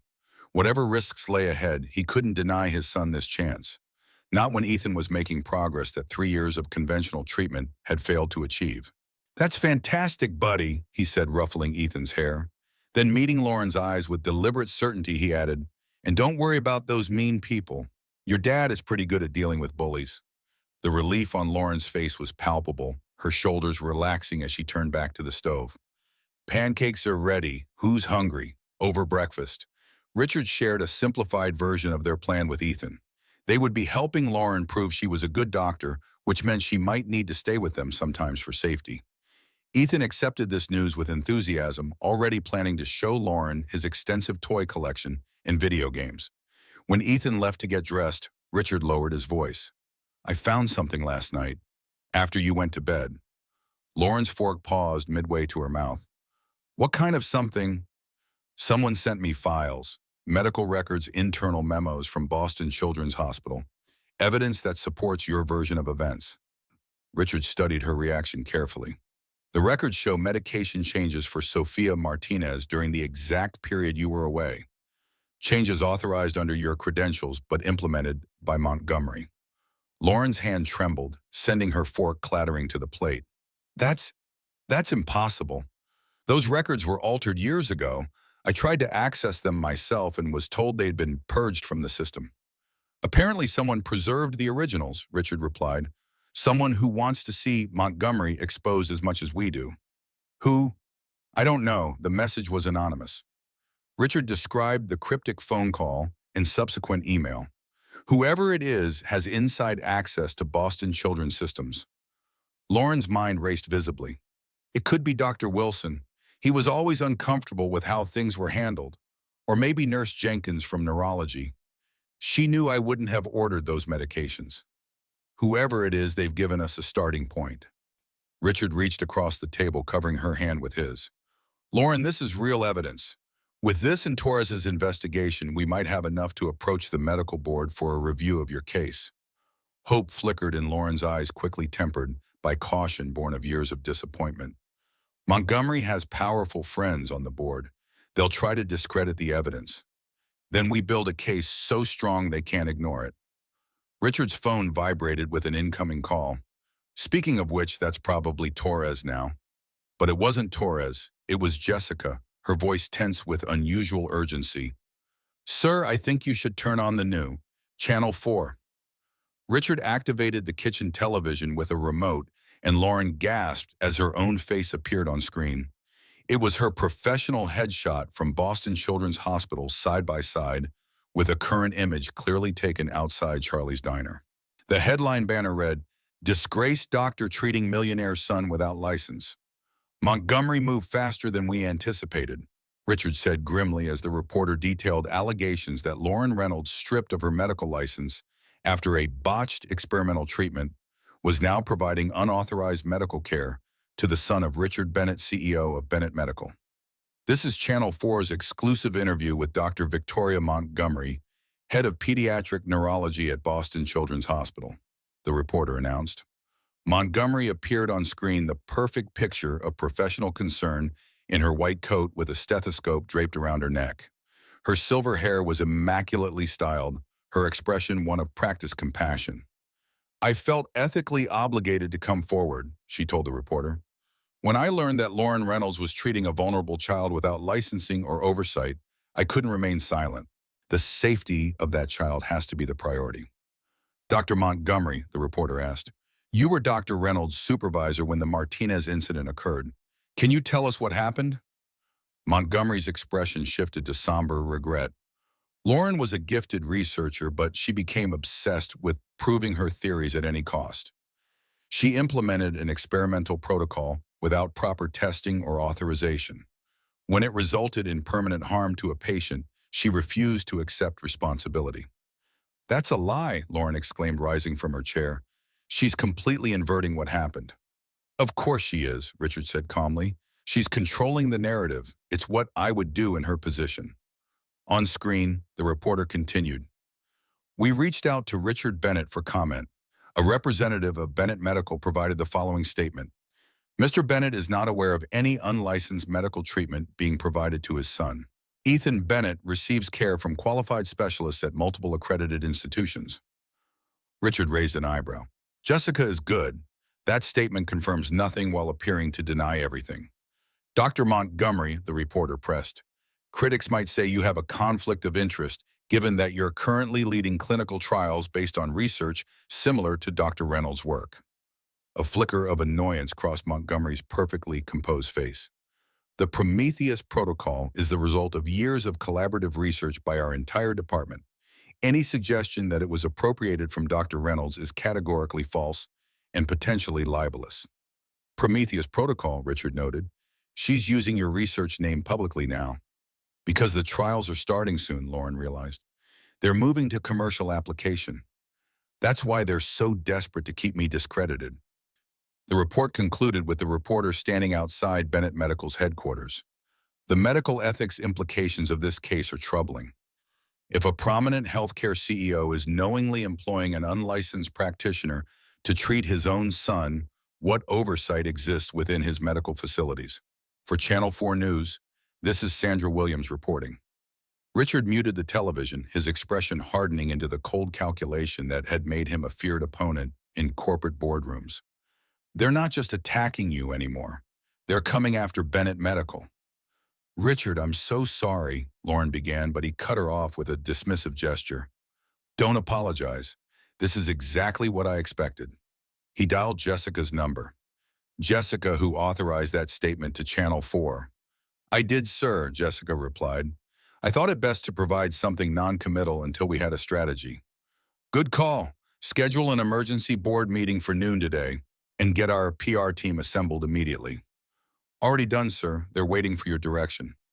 "Tell them to prepare for full disclosure and counterattack. No defensive posturing." Richard ended the call and turned to Lauren. "Montgomery made her move. Now we make ours." "What are you planning?" Lauren asked, a mixture of hope and trepidation in her voice. "The truth, Lauren. We're going to tell the truth." Richard's smile held no warmth, only determination. "Montgomery expects me to distance myself from you to protect Bennett Medical. She's counting on me behaving like a typical CEO, but she's overlooked something critical." "What's that?" "I built my company by recognizing when to take calculated risks, by seeing value where others saw only liability." His eyes softened as they moved to the doorway where Ethan stood, confused by the tension in the room. "And by understanding what's truly important." Ethan approached cautiously. "Daddy Lauren, why are you on TV?" Richard knelt to his son's level. "Remember those mean people we talked about? The ones who tried to stop Lauren from helping kids like you, they're telling lies about her and about us. But we're going to fight back. We're going to tell everyone the truth. Like how Lauren's helping me walk better when the other doctors couldn't, Ethan asked innocently. Richard exchanged a glance with Lauren, a silent understanding passing between them. Exactly like that, buddy. In fact, you might be the most important part of our plan. The Bennett Medical Board meeting began precisely at noon, the tension palpable as Richard entered the conference room. 9 members of the board sat around the mahogany table, their expressions ranging from concern to barely concealed anger. The television in the corner was tuned to a financial news channel where Bennett Medical's stock price was displayed down 4.2% and falling. Gentlemen, ladies, Richard began without preamble. I assume you've all seen the news reports. Thomas Harrington, the longest-serving board member, leaned forward. Richard, what the hell is going on? We're getting calls from investors, partners, even the state medical licensing board. Is it true? Elaine Weber, the former pharmaceutical executive, asked directly. Are you allowing an unlicensed doctor to treat Ethan? Richard surveyed the room, measuring each face. These people weren't just board members. Most had been with him since the early days of Bennett Medical. Their concern was genuine, if primarily focused on the company's welfare. Lauren Reynolds has been providing physical therapy techniques to help Ethan with his motor skills, Richard confirmed. And yes, her medical license was revoked 3 years ago. But there's more to this story than what's being reported. He outlined the facts as he knew them.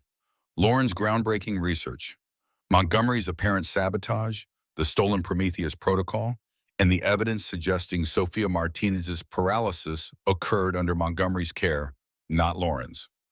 So this is about clearing Dr. Reynolds' name, Harrington asked skeptically. It's about more than that, Richard countered. It's about exposing fraud and malpractice at one of the nation's leading children's hospitals. It's about a treatment protocol that could help thousands of children like Ethan being implemented incorrectly by the very people who stole it.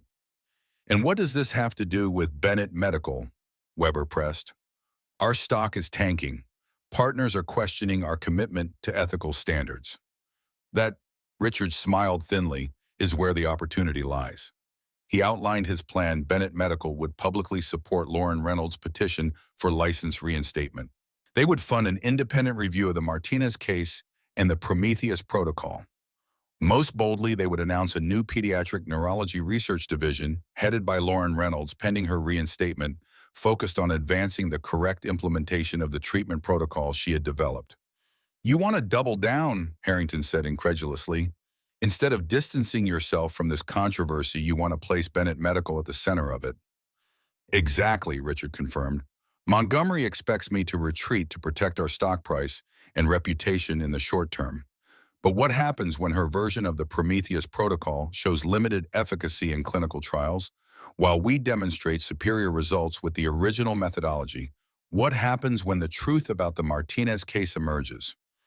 If it emerges, Weber cautioned, Richard, you're betting the company's reputation on unproven allegations. Not unproven, Richard countered, nodding to Jessica, who distributed folders to each board member. These are copies of the evidence we've gathered. Medical records showing unauthorized medication changes. Internal memos discussing how to adapt Reynolds' research without credit. Financial transfers between the pharmaceutical company funding the Prometheus trials and Montgomery's personal foundation. The board members flipped through the documents in stunned silence. Torres has been busy, Harrington murmured, impressed despite himself. This goes beyond corporate rivalry, Richard continued. Children like Ethan, like Sophia Martinez, deserve the most effective treatments available. Right now, that's being deliberately withheld to protect patents and profits. It's still a massive risk, Weber insisted. Even with this evidence, Montgomery has institutional backing, media connections, and a 3-year head start on shaping the narrative. Which is why we need one more element, Richard acknowledged, something Montgomery can't counter with press releases or legal maneuvering. He pressed the intercom. Jessica, please bring them in. The conference room door opened, and Lauren entered, accompanied by Ethan, walking steadily with only one crutch, and a woman Richard had never met in person, but recognized immediately from photographs, Maria Martinez, mother of Sophia. Ladies and gentlemen of the board, Richard said, I'd like to introduce Dr. Lauren Reynolds, my son Ethan, and Maria Martinez, whose daughter Sophia was at the center of the case that led to Dr. Reynolds' license revocation. Maria Martinez was a small woman with tired eyes that had seen too much suffering, but her spine was straight with determination as she faced the room of executives. Mrs. Martinez has agreed to break her non-disclosure agreement, Richard explained. She's willing to testify about Sophia's treatment under Dr. Reynolds, the improvement she witnessed before Dr. Montgomery's intervention, and the pressure she faced to support the malpractice narrative. They threatened to withdraw all medical support for Sophia if we didn't cooperate. Maria said, her voice soft but clear. They said Lauren was experimenting on our daughter, that she had caused the paralysis. But Sophia was getting better until Dr. Montgomery took over. I kept journals documenting every improvement. She placed a worn notebook on the conference table. This is my evidence, my daughter's truth. The room fell silent as the implications settled over the board members. Finally, Harrington spoke. Richard, you've always had good instincts. Sometimes they've seemed reckless, but they've generally proven correct in the long run. He glanced at the stock ticker still trending downward. But this is different. You're not just risking capital. You're putting your personal reputation, this company's standing, and most concerningly, your son's well-being on the line. Look at my son, Thomas, Richard replied quietly. All eyes turned to Ethan, who stood straighter than any of them had ever seen him. With a nod from Lauren, the boy carefully set aside his remaining crutch and took 6 unassisted steps across the conference room, his movement still awkward but unmistakably improved. 3 years of the best conventional treatment money could buy. Richard said, his voice thick with emotion, and he could barely stand without support. 6 weeks with Dr. Reynolds and he's walking. That's not anecdotal evidence. It's standing right in front of you. The boardroom remained silent, the members exchanging glances that shifted from skepticism to consideration. We need to vote, Weber finally said. This affects the entire company. No, Richard responded firmly. Bennett Medical is my company. I maintain controlling interest. I didn't call this meeting to seek permission, but to inform you of our direction and to ask for your support. He surveyed the faces around the table. Montgomery has attacked not just Lauren's reputation, but the ethical foundation of Bennett Medical itself. We either stand our ground and fight for the truth, or we concede that profit margins matter more than patient outcomes. Harrington sighed, then nodded slowly. You know I'm with you, Richard. Always have been. But this won't be just a corporate battle or a PR challenge. Montgomery has powerful connections throughout the medical establishment. This will get ugly. It already is ugly. Lauren spoke up, her professional confidence evident despite the circumstances. A child was harmed. A treatment that could help thousands has been corrupted. The truth has been buried for 3 years while I've been unable to practice medicine. She looked at each board member in turn. I understand the risks to your company. I understand if you need to protect your investments. But Richard is right about one thing. This is about more than stock prices or corporate reputation. Maria Martinez stepped forward. My Sophia still can't walk. The settlement paid for her care, but no amount of money can give her back what was taken. If there's even a chance that Dr. Reynolds' original treatment could help other children avoid Sophia's fate, don't you have an obligation to support it? The simple, devastating question hung in the air. Weber was the first to respond. I'll contact our legal team. If we're going public with these allegations, we need ironclad documentation and preparation for the inevitable lawsuits. One by one, the board members signaled their reluctant but firm support. As the meeting concluded, Richard pulled Jessica aside. Prepare a press conference for 4 p.m. today. We need to get ahead of this story. Here at headquarters, Jessica asked. No, Richard decided. At the community center where Lauren works with Ethan, and make sure the medical correspondents from every major network are there. As the board members filed out, Lauren approached Richard, her expression troubled. You didn't tell me you were bringing Maria Martinez in, she said quietly. I couldn't risk tipping off Montgomery, Richard explained. Torres found her 2 days ago living in Queens under her maiden name. She reached out as soon as she heard about the news reports. She kept her journals, Lauren said, still processing the revelation. All this time, she had the documentation that could have cleared my name. She was protecting her daughter, Richard reminded her gently.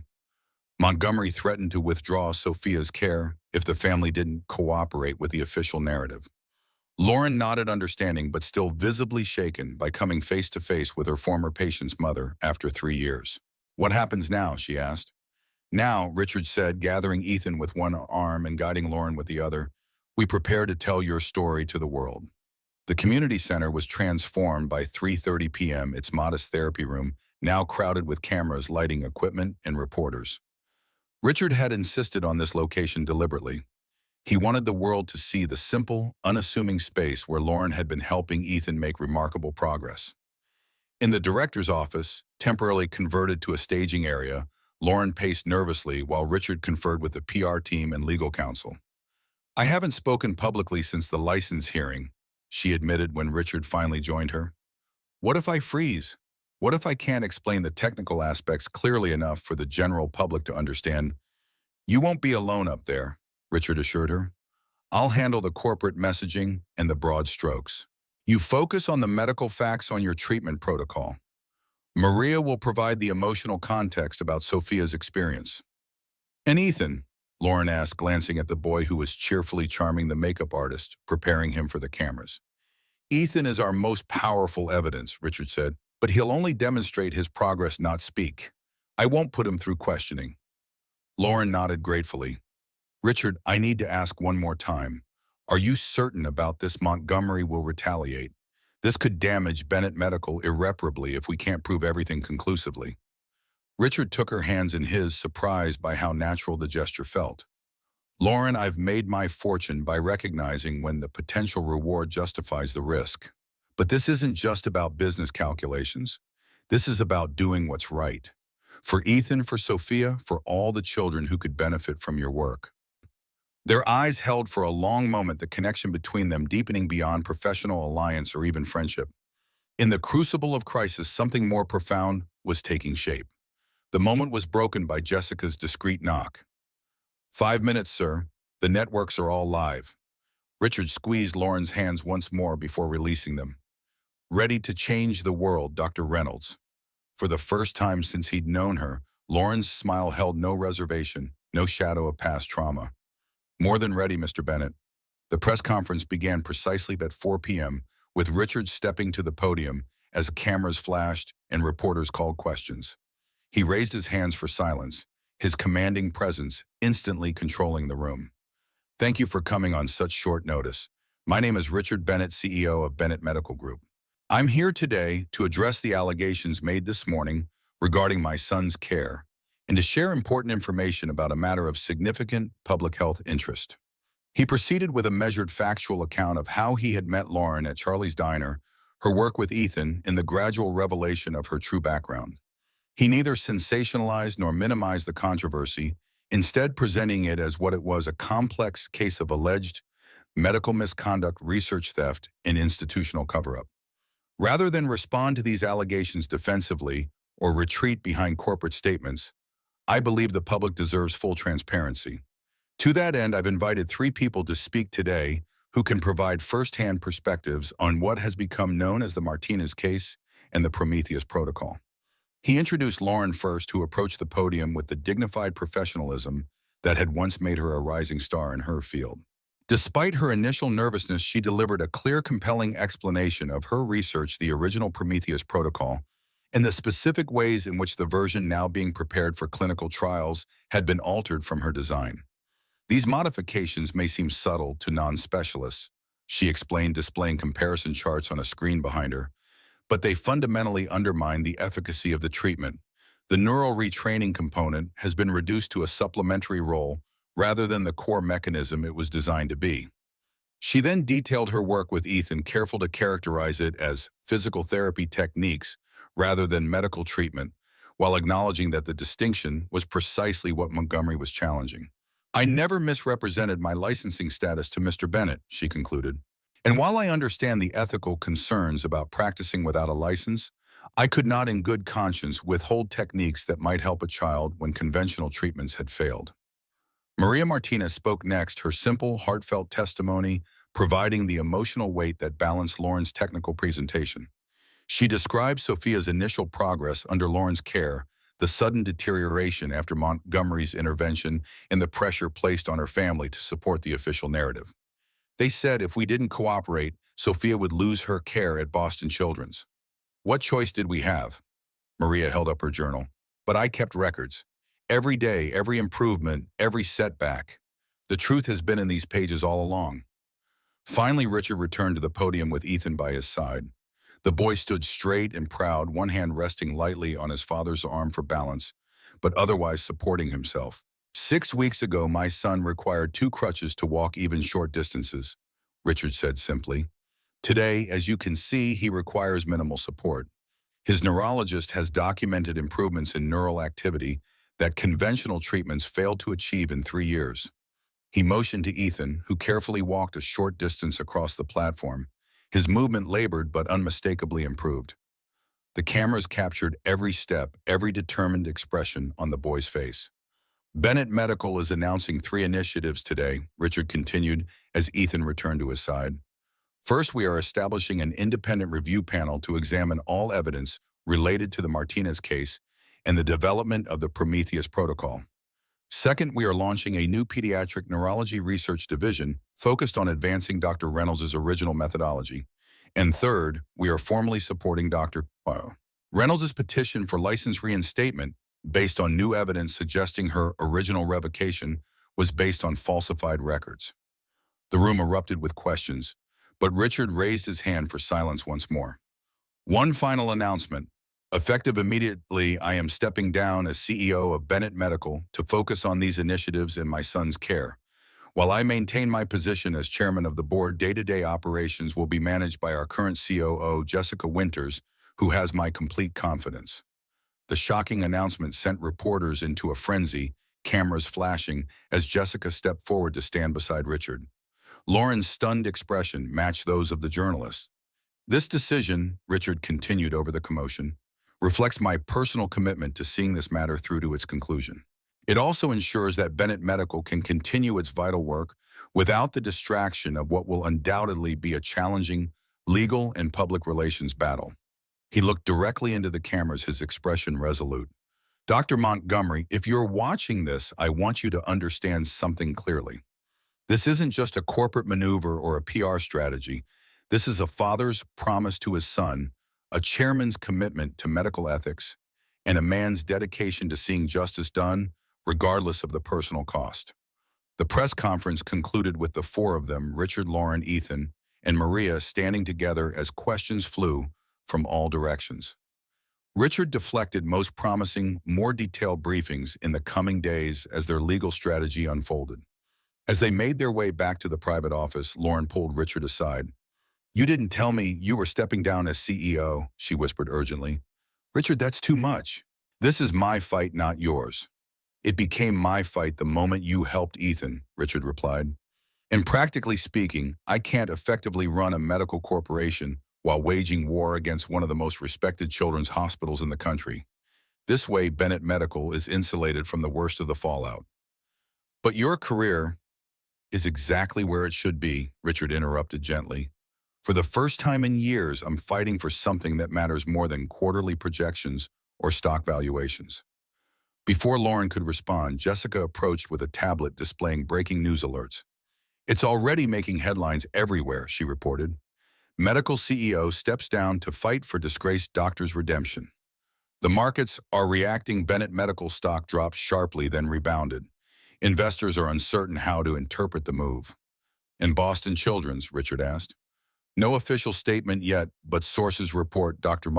Montgomery has called an emergency meeting with hospital administration and legal counsel." Richard nodded, satisfied. "Good, she's on defense now. Torres, any update on the Martinez records?" Michael Torres, who had been monitoring communications from the back of the room, stepped forward. 3 independent experts have confirmed the authenticity of the original records. The timestamps and digital signatures prove the modifications were made using Montgomery's access credentials. "And the other matter we discussed?" Richard pressed.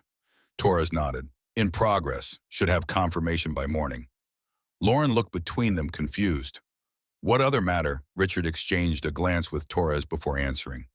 "We have reason to believe Sophia Martinez might not be the only case where Montgomery intervened with negative outcomes. Torres is examining records of other patients treated during the same period." Lauren's eyes widened with horrified understanding.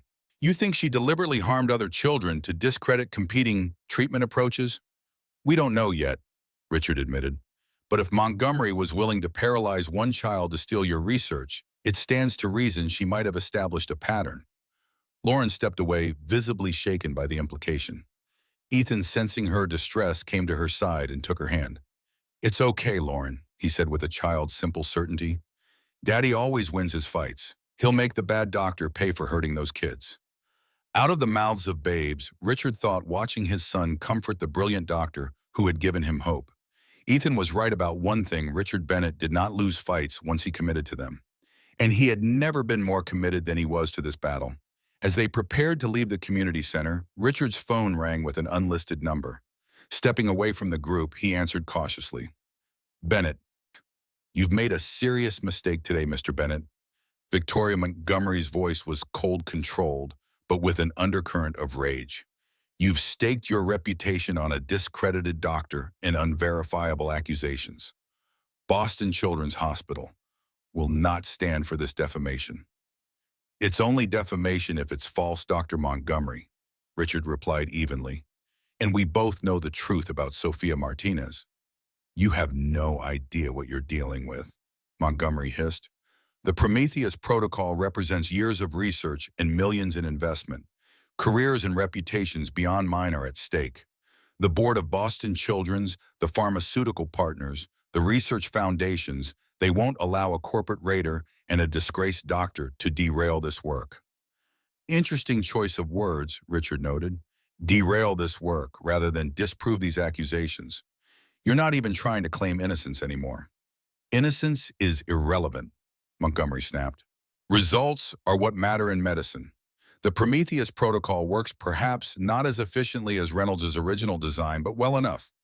The clinical trials will prove it, and no amount of PR maneuvering or emotional appeals from you will change that. Then why are you calling Dr. Montgomery if you're so confident in your position? Why bother with threats? A pause, then Montgomery's voice dropped lower. Because I'm offering you one last chance to minimize the damage. Withdraw your accusations. Issue a statement clarifying that you misspoke under emotional duress. Return to running your company and let Reynolds fade back into obscurity. And if I refuse, then prepare yourself for scrutiny like you've never experienced. Your business practices, your personal life, your son's medical care, everything will be examined in excruciating detail. And Lauren Reynolds will never practice medicine again, not even unofficially. I'll make certain of it. Richard smiled, though Montgomery couldn't see it. Thank you for that, doctor. It's always useful to have threats recorded for later legal proceedings.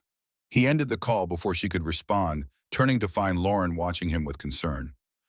Montgomery, she asked unnecessarily. Richard nodded, threatening the full weight of Boston Children's and their pharmaceutical partners if we don't back down. Will you? Lauren asked quietly. Back down? No one would blame you after those threats.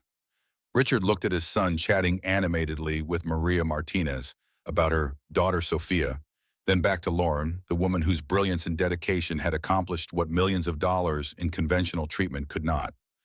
3 months ago, I might have, he admitted. I would have calculated the costs and benefits, determined that the fight wasn't worth the potential damage, and found a graceful way to retreat.